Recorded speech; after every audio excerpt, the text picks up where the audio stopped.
एक योगी दिव्य शक्तियों को प्राप्त करने के लिए तपस्या कर रहा था। तपस्या करते करते उसके शरीर की मांस और चमड़ी गल गई। वह केवल हड्डियों का ढांचा बस रह गया, लेकिन रहस्यमयी तरीके से उसकी सांसें अभी भी चल रही थीं। दिव्य शक्तियों का अभ्यास करते करते एक दिन वह शक्तियां प्राप्त करने में कामयाब हो ही गया। एक बार जब वह दिव्य शक्ति का प्रयोग करके अपनी चेतना को अपने शरीर से अलग कर भ्रमण पर गया था, तभी एक गिद्ध उसके शरीर पर झपटा और उसकी खोपड़ी उड़ा ले गया। जब योगी लौटा तो उसका शरीर क्षत विक्षत था। अब वह अपने भौतिक शरीर में नहीं आ सकता था। उसने अपने दिव्य रूप में ही रहकर भगवान की आराधना फिर से शुरू की। आराधना करते करते बहुत समय बीत गया, पर भगवान नहीं आए। रुष्ट होकर उसने फिर शैतान की आराधना शुरू कर दी। जब शैतान उसके सामने प्रकट हुआ तो उसने उससे अपना शरीर मांगा। शैतान ने कहा, मैं केवल उन्हीं को शरीर दे सकता हूं जो या तो मर चुके होते हैं या अपनी मृत्यु से पहले अपना शरीर छोड़ देते हैं। ना तो तुम हमारे हो और न ही तुमने अपना शरीर छोड़ा है। तुम तो अवचेतन शक्ति के बल पर शरीर से बाहर हो, इसलिए मैं तुम्हारी सहायता नहीं कर सकता। लेकिन हाँ, अगर तुम अपने शरीर के सारे हिस्से इकट्ठे कर लो तो मैं काली विद्या से तुम्हारा भौतिक शरीर वापस दिला सकता हूँ। कहते हैं तब से वह योगी पक्षियों के घोंसलों, पहाड़ों और जंगलों के बीच अपनी खोपड़ी को ढूंढ रहा है, जो कभी वह गिद्ध उसके शरीर से उड़ा ले गया था। 2.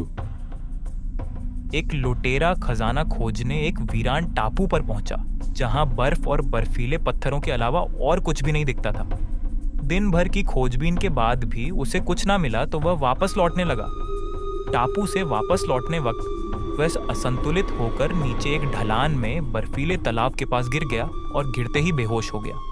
रात को कुछ ओश जैसा उसके ऊपर गिरा तो उसे होश आया। होश आते ही जो उसने देखा उसे वह देखता ही रह गया। तालाब के ऊपर सोने के गहनों से लदी एक देवी नाच रही थी। देवी इस हद तक गहनों से सजी थी कि जब वह नाचती तो उसके गहने तालाब में जमे बर्फ से टकराते और टकराकर अपनी गर्मी और चमक से बर्फ को पिघला देते। शायद वही पिघला बर्फ ही लुटेरे के ऊपर ओश बनकर आ गिरा था।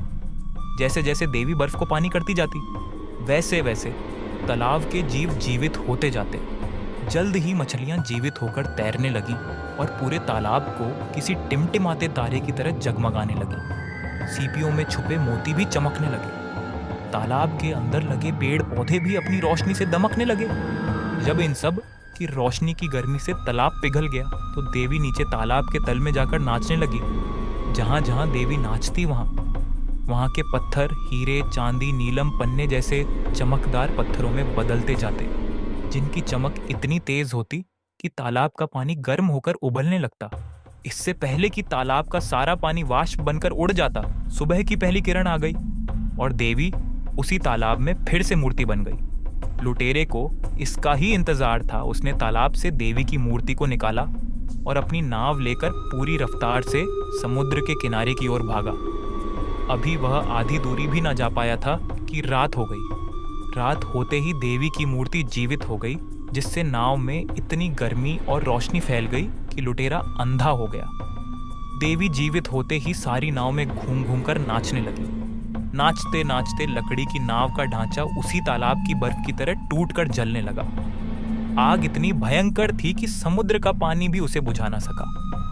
धीरे धीरे नाव के साथ देवी समुद्र में डूब गई। कहते हैं कि आज भी देवी वहीं समुद्र के नीचे रहती है और वहां हर रात जागकर जलीय जीवों को हीरे मोती जैसा चमकना सिखाती है।